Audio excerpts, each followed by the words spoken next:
They found bones under the kitchen floor. Not animal, human. The town doctor wouldn't go back inside. And when the preacher saw the names on the headstones behind the house, names that matched both the mother and the wife, he left town and never returned. What happened on that hill in 1892 was so twisted, so unholy, the county records were quietly rewritten. But one birth certificate survived, and it bore only a single name, his name. Hello everyone. Before we start, make sure to like and subscribe to the channel and leave a comment with where you're from and what time you're watching. That way YouTube will keep showing you stories just like this one. There are places in this country where bloodlines run like rivers, tight, winding, and never far from themselves. Western Appalachia is one of them. Isolated by jagged mountains and sheer poverty, families didn't move much. But the story of Jacob Elbridge doesn't come from poverty. It comes from obsession. Jacob was born in the winter of 1869 in a cabin deep within the Blue Ridge. His father was listed as unknown. His mother, Sarah Elbridge, was 31 at the time, unmarried, reclusive, and known to the townsfolk only as that strange girl with the dollhouse voice. She rarely came down from the ridge.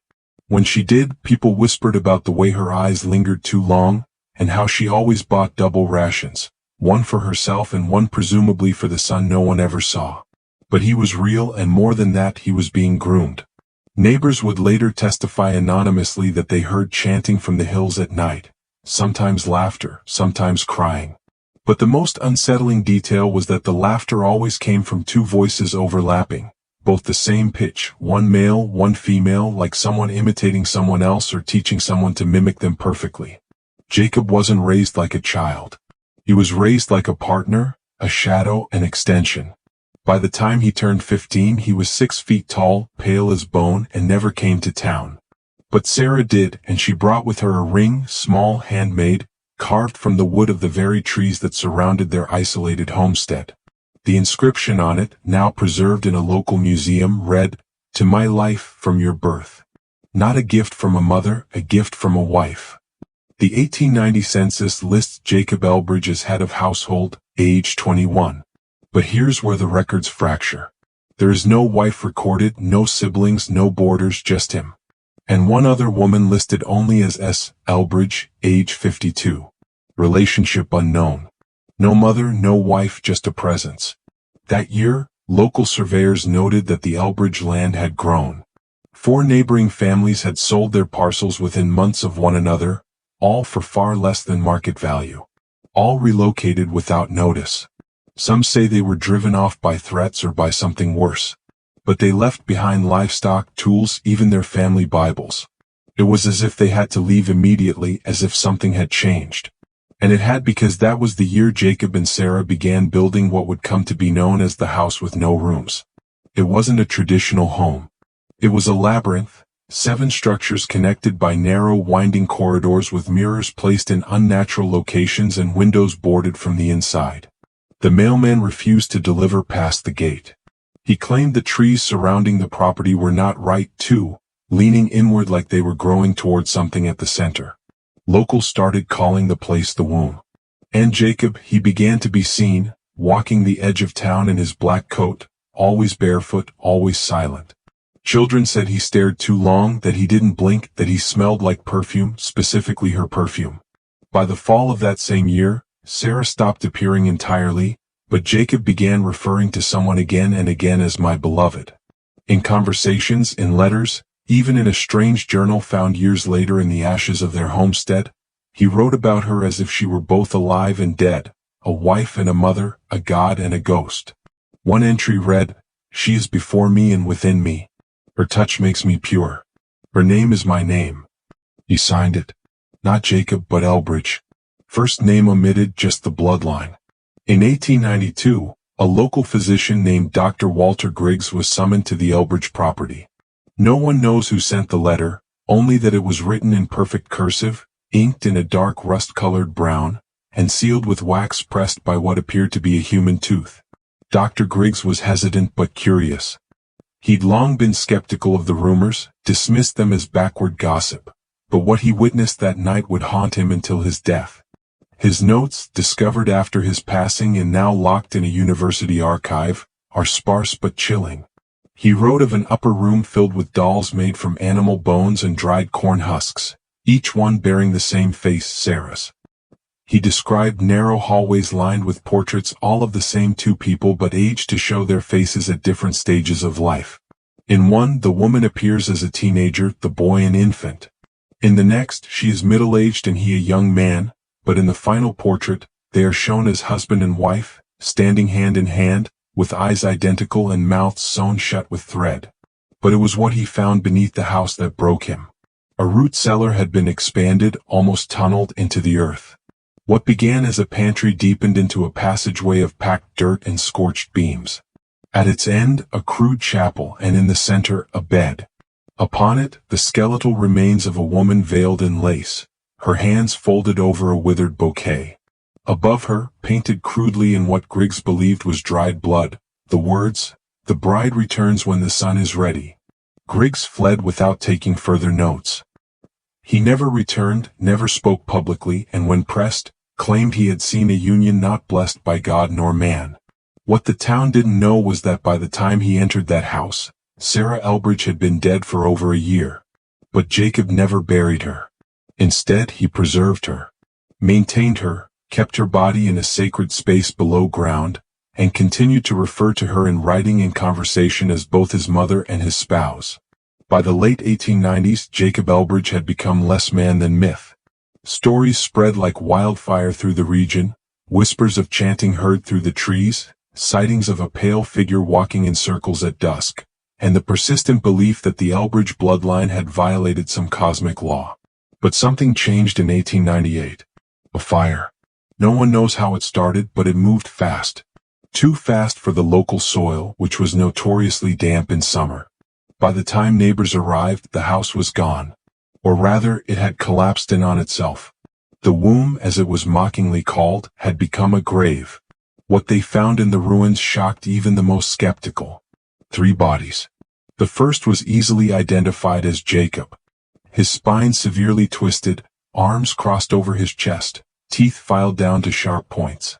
Around his neck was a rotting cord of braided hair. Sarah's hair. The second was Sarah herself, still in the same pose on the chapel bed beneath the house. Her skin had been treated with some kind of resin, her eyes covered with small white stones. One hand rested on a Bible, the other clutched a lock of Jacob's hair. But the third body, charred, malformed, smaller, was unaccounted for. It appeared to be a child, but with adult proportions. Its face was severely disfigured, as if the bone structure had collapsed in on itself, and its fingers, 6 on each hand. No records existed of another person living there. No woman had ever been seen entering the property, but what unsettled the coroner most wasn't the extra digits or the deformities. It was the jaw. The third body's jawbone matched Jacob's almost perfectly.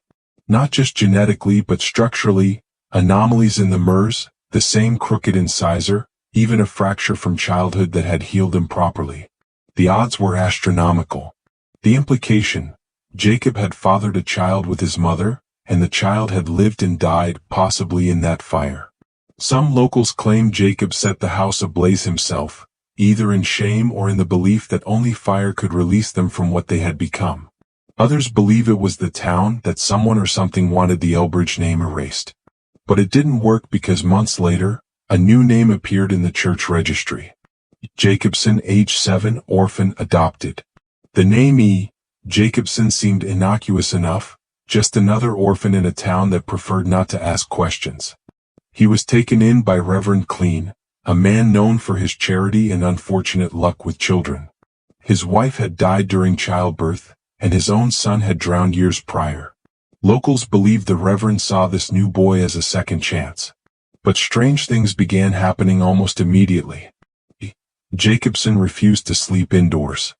He insisted on building a small shelter behind the church, fashioned from branches, roots, and discarded cloth. When questioned, he said the church walls crushed the voices. When asked what voices, he'd reply simply, "The ones that sing her name." He never mentioned his parents, never asked where they went, but he did carve a small wooden object, a ring identical to the one Sarah Elbridge had given Jacob decades prior, and he wore it constantly. Reverend Clean began keeping a journal documenting the child's behavior. At first it was minor, strange drawings, sleepwalking, repeating phrases in a language no one recognized, but by winter the entries became frantic. "He doesn't age," Clean wrote. "His face changes subtly. I swear he smiles like an old man. Sometimes I hear two voices when he speaks, one high, one low. He keeps calling me father, but with a tone that chills me, like I am less than him, like I am the child." One night, during a particularly violent thunderstorm, Clean awoke to find E. Jacobson standing over his bed, soaking wet, smiling. In his hand, a burned piece of paper with smeared ink. The only legible words, "The bride returns when the sun is ready." That was the last night E. Jacobson was seen in public. Klein's home burned to the ground 3 days later. His body was found in the cellar, positioned exactly like Sarah Elbridge had been. Eyes covered, hands folded, mouth stitched shut. The boy was gone. No footprints, no witnesses, just one final journal entry scratched into the wall of the shelter behind the church. "She came back, not as before but as fire, and she took me in her arms." If you're still watching, you're already braver than most. Tell us in the comments, what would you have done if this was your bloodline? Decades passed. The Elbridge name faded from memory on purpose. Locals began referring to that ridge as the burned place, a name their children learned not to ask about, and the church records where E. Jacobson had been written were mysteriously lost in a flood in 1911. But trauma, even when buried, has a way of blooming underground. In 1934, a government surveyor named Lewis Penn was sent to document old land titles for a rural electrification project. He was thorough, obsessive even. He wanted to map everything, every stone wall, every broken fence. And that's how he found it. At the top of a ridge, long overgrown, was a well. At least that's what he thought until he removed the rotten wood covering it and found stairs instead. Spiral carved from stone leading down into total darkness. Penn was not a superstitious man. He carried a flashlight, rope, and a revolver. He descended alone. His personal field notes, later recovered from his abandoned vehicle, describe a winding descent into what he called a room that feels older than the land around it. It was circular, with walls covered in mirrors, each cracked down the center, but positioned to face each other endlessly. In the middle sat a wooden chair, small and child-sized, and on the walls painted in faded red was the phrase, "The bride returns when the sun is ready." Next to the chair lay a ring. He picked it up and described it in detail, wooden carved, identical to the one from the Elbridge archives. But what disturbed him was the name burned into the inside, E. Jacobson. He tried to leave, but something followed him. That's what he wrote in the margins of the notes in increasingly frantic handwriting. "It knows my name. It's watching through the mirrors. She's here." Then nothing. His flashlight was later recovered, found in the woods 5 miles from the ridge, batteries intact.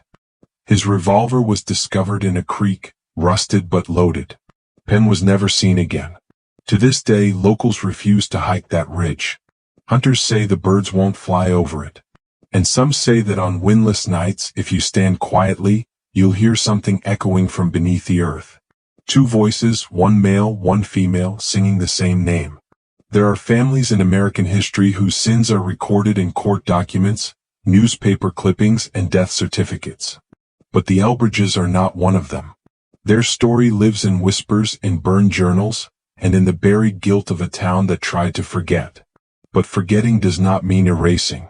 In 1979, a graduate student from the University of Virginia, researching folklore for his dissertation, stumbled across the name Jacob Elbridge in a faded newspaper tucked into a church Bible for preservation.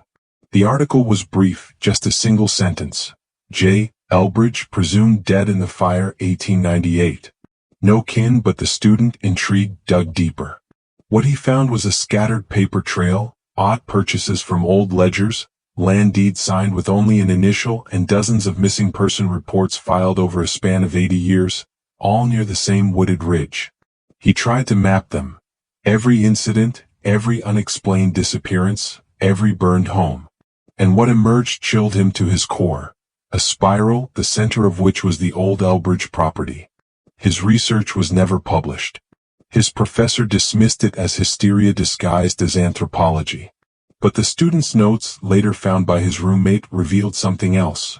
Drawings, dozens of them, each one of a woman in a wedding veil, no eyes, just empty sockets filled with hair, and a boy beside her, growing older in each image until finally in the last sketch they were the same. A man and woman, hand in hand, with mouths sewn shut and a ring on each finger. One final note sat at the bottom of the folder, handwritten and seemingly scrawled in panic. The line never broke. The blood runs backward. She marries what she births and he births what he marries. In 1981, the student vanished on a hiking trip near the same ridge. His body was never recovered. Only his camera was found, its final photo showing a shadowed figure in a white dress half hidden behind a crooked tree. Some say it was a prank. Others say it was her. But those who've lived long in that region, they never speak her name, never walk the ridge, and never wear rings carved from wood. Because the Elbridge legacy isn't a family tree. It's a circle unbroken, eternal, rotating in silence beneath the silent woods.